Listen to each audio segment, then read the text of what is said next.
అందరికీ నమస్కారం అండి. భగవద్గీత 4వ అధ్యాయము జ్ఞానయోగము 31వ శ్లోకము. యజ్ఞశిష్టామృతభుజో యాంతి బ్రహ్మ సనాతనం నాయం లోకోస్య యజ్ఞస్య కుతోన్య కురుసత్తమా. 31వ శ్లోకం. యజ్ఞశిష్టామృతభుజో యాంతి బ్రహ్మ సనాతనం నాయం లోకోస్య యజ్ఞస్య కుతోన్యః కురుసత్తమా. శ్రీకృష్ణ పరమాత్మ అర్జునుడితో ఇలా చెప్తున్నారు. అర్జున, పైన చెప్పబడిన యజ్ఞములు చేసిన తర్వాత యజ్ఞ ప్రసాదమును స్వీకరిస్తే వారికి శాశ్వతమైన బ్రహ్మపదము లభిస్తుంది. యజ్ఞము చేసిన తర్వాత చేసే భోజనము కూడా యజ్ఞఫలము, యజ్ఞశేషము అవుతుంది. అటువంటి యజ్ఞము కనీసం ఒకటైనా చెయ్యాలి. అప్పుడు ఈ మానవ జన్మ ఎత్తినందుకు సార్థకత కలుగుతుంది. ఏమీ చేయకపోతే ఈ లోకంలోనే కాదు, పరలోకంలో కూడా, అంటే మరుజన్మలో కూడా సుఖం కలగదు. పైన చెప్పబడిన యజ్ఞములలో కొన్ని పూజలు, వ్రతాలు ఉన్నాయి. ఇవి చేసిన తర్వాత భగవంతునికి నివేదించిన పదార్థములను భగవంతుని ప్రసాదంగా ఆరగించడం వలన శరీరము, మనసు పరిశుద్ధం అవుతుంది. భగవంతునికి నివేదించిన పదార్థములు అమృతంగా మారిపోతాయి. అవి తింటే మనం కూడా అమృతత్వమును సంతరించుకుంటాము. అందుకే భగవంతునికి నివేదించిన పదార్థములను ప్రసాదము అని, అమృతముతో సమానమని మనం భక్తితో కళ్ళకద్దుకొని మరీ తింటాము. పైన చెప్పబడిన శ్లోకంలో యజ్ఞము, దానికి ఉపయోగించే వస్తువులు, ఆ యజ్ఞము చేసే వ్యక్తులు, ఆ యజ్ఞఫలం అంతా బ్రహ్మ పదార్థమే అని చెప్పారు. ఈ శ్లోకములో యజ్ఞము చేసిన తర్వాత మిగిలిన పదార్థములు కూడా బ్రహ్మమే.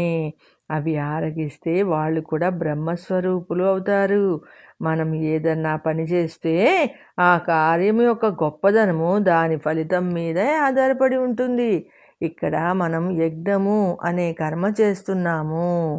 యజ్ఞము బ్రహ్మము అయినప్పుడు ఆ యజ్ఞఫలము కూడా బ్రహ్మమే అవుతుంది కదా. మనము బాహ్య ప్రపంచంలో అనేక కర్మలు చేస్తుంటాము. దానికి తగిన ఫలితములను పొందుతుంటాము. ఆ ఫలితములన్నీ కేవలం క్షణికములే, ఇలా వచ్చి అలా పోతాయి. కానీ మనం చేసే కర్మ బ్రహ్మస్వరూపమైనప్పుడు, దాని ఫలితము కూడా బ్రహ్మమే అయినప్పుడు ఆ ఫలితము శాశ్వతముగా ఉండిపోతుంది. మనకు శాశ్వతానందం కలుగజేస్తుంది. మనము ఈ జన్మ ఎత్తించి మోక్షం కోసం, మోక్షం అంటే ప్రాపంచిక విషయముల నుంచి విముక్తి పొందటము. అటువంటప్పుడు మనం కేవలం క్షణికములైన సుఖములు ఇచ్చే వాడి కోసం పాకులాడే కంటే శాశ్వతానందం ఇచ్చే బ్రహ్మయజ్ఞం కోసం ఎందుకు ప్రయత్నించకూడదు? కాబట్టి మనమందరము పైన చెప్పబడిన దేవయజ్ఞము, బ్రహ్మయజ్ఞము, ద్రవ్యయజ్ఞము, తపోయజ్ఞము, యోగయజ్ఞము, స్వాధ్యాయ యజ్ఞము, ఆహార సంయమనము, వీటిలో ఏదో ఒక యజ్ఞమును శ్రద్ధాభక్తులతో, ఏకాగ్రతతో, నిష్కామంగా చేసి శాశ్వతానందమును ఎందుకు పొందకూడదు?